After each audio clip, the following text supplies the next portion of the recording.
Hello students, in previous lecture we studied about light, reflection of light, law of reflection, types of mirror, terms like center of curvature, radius of curvature, pole, principal axis, principal focus, focal and sign convention. In this lecture, first we studied relation between focal length and radius of curvature. Relation between focal length small f and radius of curvature capital R. First, assume a concave mirror. Suppose કે આ એક concave mirror છે.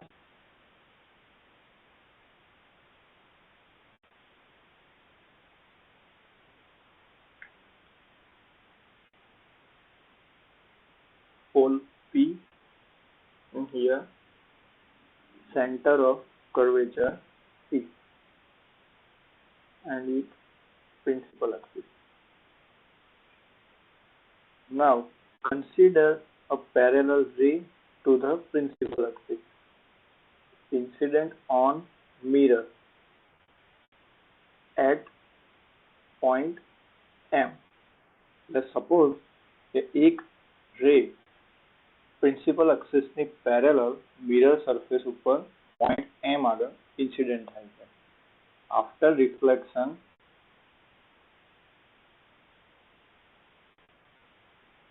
this ray passing through principal focus F, then its radius of curvature and its focal length. એટલે કે આ centre of curvature થી pole તે તમારી રેડિયસ થશે, radius of curvature and principal focus થી પોલ તે શું થશે, focal length small f.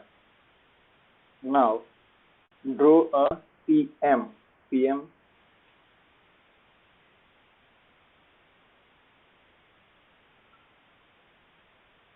CM will be perpendicular to the mirror. એટલે આ જે મિરર સરફેસ છે તેનાથી આ CM કેવી હશે, પરપેન્ડિક્યુલર. તો સપોઝ કે આ મિરર એક આટલો ભાગ સ્ટ્રેટ છે તે પરપેન્ડિક્યુલર થશે. Suppose ray incident at M with angle theta. It will also theta because law of reflection. એટલે કે પહેલા રિફ્લેક્શન ના લો પ્રમાણે ઇન્સિડન્ટ એંગલ જેટલો થશે એટલો જ રિફ્લેક્શન એંગલ બી થશે. We all know about alternate angle. એટલે કે alternate angle માં આ થીટા થાય તો આ પણ શું થાય, થીટા થાય. તો અહીં જો આ એક alternate angle છે તો આ થીટા છે તો આ પણ કેટલો થઈ જશે, થીટા થશે. એવી જ રીતે આ બી અહીંયા પણ એક અલ્ટરનેટ એંગલ છે તો આ થીટા અને આ થીટા તો આ 2 થીટા તો અહીં પણ કેટલા થઈ જશે, 2 થીટા થશે. એટલે પહેલા શું લખાય, angle MCP is equal to theta and MFP, angle MFP is equal to 2 theta. ખબર પડી? ફરી એકવાર કે પહેલા આ એક કોન્કેવ મિરર છે આ પ્રિન્સિપલ એક્સિસ. હવે પ્રિન્સિપલ એક્સિસ ના પેરેલલ એક રે આપણે ઇન્સિડન્ટ કરતા છે મિરર સરફેસ પર M પોઈન્ટ પાસે. તો આફ્ટર રિફ્લેક્શન આ રે પ્રિન્સિપલ ફોકસ F માંથી પસાર થશે. હવે મિરર સરફેસ ઉપર ને C પોઈન્ટ માંથી એક નોર્મલ ડ્રો કરીએ આપણે. તો આ નોર્મલ આ રીતે C માંથી પસાર થશે. હવે ઇન્સિડન્ટ રે નોર્મલ સાથે કેટલાનો એંગલ બનાવે, થીટાનો. તો રિફ્લેક્ટેડ રે બી નોર્મલ સાથે કેટલાનો એંગલ બનાવશે, થીટાનો, because of law of reflection I is equal to R. હવે અલ્ટરનેટ એંગલ પ્રમાણે આ થીટા તો આ પણ થીટા થવાનો, આ અલ્ટરનેટ એંગલ, અને આ અલ્ટરનેટ એંગલ માટે આ બે થીટા વત્તા થીટા એટલે 2 થીટા, તો આ પણ કેટલો થવાનો 2 theta. In figure, we show that triangle MCP and triangle MFP both are right angle triangle. એટલે આપણે શું લખી શકીએ? તો triangle MCP and triangle MFP both are right angle triangle. જો ફિગરમાં MCP અને MFP રાઈટ એંગલ ટ્રાયેંગલ છે બંને, આ રીતે કંઈ. હવે સપોઝ કે આ એક ત્રિકોણ છે, ટ્રાયેંગલ છે, એમાં અહીં થીટા છે અને આ છે ABC. તો આ રાઈટ એંગલ ટ્રાયેંગલ માટે સાઇન થીટા શું લખાય? આ અહીં થીટા છે, આ શું થવાનું? એડજસન્ટ થવાનું, આ થવાનું ઓપોઝિટ, ને આ શું થવાનું? હાઇપોટેનસ. તો સાઇન થીટા માટે શું લખાય? તો ઓપોઝિટ અપોન હાઇપોટેનસ. એટલે ઓપોઝિટ કયું છે? CB અપોન હાઇપો એટલે AC. આ રીતે લખાય. એવી જ રીતે કોસ થીટા શું લખાય? તો એડજસન્ટ અપોન હાઇપો. હવે એડજસન્ટ કયું છે? AB and hypo AC, and tan theta is equal to opposite upon adjacent. That means opposite કયું છે? BC and adjacent છે AB. AC upon AB. તો એવી જ રીતે MCP અને MFP માટે લખાશે. એટલે ફર્સ્ટ for triangle MCP. તો MCP માટે શું લખાશે? tan theta. તો MCP માં આ થીટા છે, તો ઓપોઝિટ શું છે? MP છે ને ઓપોઝિટ અપોન એડજસન્ટ. તો ઓપોઝિટ છે MP ને એડજસન્ટ કયું છે? CP. એટલે એ MP અપોન CP આવું લખાય. For triangle MFP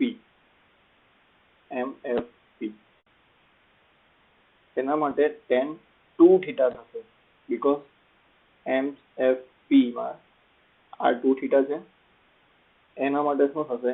MP upon FP. MP upon FP opposite upon adjacent. For very small angle,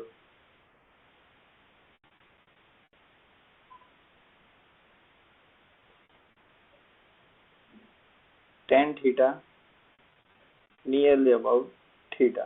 એટલે કે એકદમ નાના એંગલ માટે tan theta શું થાય? નિયરલી અબાઉટ થીટા થાય. એટલે આપણે આને theta is equal to MP upon CP આ રીતે લખી શકીએ. અને પછી આપણે MP ને સબ્જેક્ટ બનાવીએ. તો MP is equal to theta into CP આ રીતે લખાય. Is first equation. Similarly, for very small angles,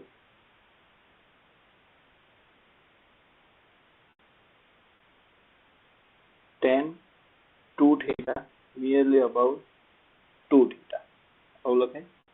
એટલે 2 theta આમાં 2 theta ની જગ્યાએ 2 theta, tan theta ની જગ્યાએ 2 theta રાખીએ તો MP upon FP આ રીતે લખાય. MP ને સબ્જેક્ટ બનાવતા MP is equal to 2 theta into FP. This is your equation 2. હવે બંને ઇક્વેશન ને કમ્પેર કરીએ, બીકોઝ બંને સાઈડ શું છે? MP છે. તો કમ્પેર equation 1 and 2. બંને ઇક્વેશન ને કમ્પેર કરતા તો શું થાય? Theta into CP is equal to 2 theta into FP. આ રીતે લખાય. હવે થીટા થીટા શું થઈ જાય? કેન્સલ. એટલે CP is equal to 2 into FP. આવું કઈ ઇક્વેશન મળે? આપણી પાસે કયું ઇક્વેશન આવેલા? CP is equal to 2fp. CP is equal to 2fp. હવે આકૃતિમાં ફિગરમાં જવું. સીપી શું છે? સીપી સીપી છે રેડિયસ ઓફ કર્વેચર. આર એટલે શું લખાય? CP is equal to R. But according to sign કન્વેન્શનમાં આપણે જોયું કે મિરરની લેફ્ટ સાઈડ, મિરરની આ સાઈડ, એટલે આપણે જેટલા બી ડિસ્ટન્સ મેઝર કરશું તેની સાઇન કઈ મૂકવાની? માઇનસ. એવી જ રીતે એફપી શું છે? એફપી એ છે ફોકલ લેન્થ, સ્મોલ એફ, એટલે FP is equal to small f. But according to sign convention મિરરની આ સાઈડ છે, લેફ્ટ સાઈડ, એટલે આપણે એનું સાઇન પણ કેવું આવશે? માઇનસ. એટલે હવે CP is equal to minus r and fp is equal to minus f. એટલે minus r is equal to 2 minus f. તો બંને side, both side minus, minus minus plus. એટલે r is equal to 2f. Relation between radius of curvature and focal length. આ જ equation ને તમે બીજી રીતે પણ લખી શકો. 2 ને આ સાઈડ, તો f is equal to r upon 2. તો આ તો relation between focal length and radius of curvature. આ છે focal length, આ છે radius of curvature. હવે આ જે રિલેશન છે તે બંને mirror, convex mirror and concave mirror, બંને માટે સાચું છે.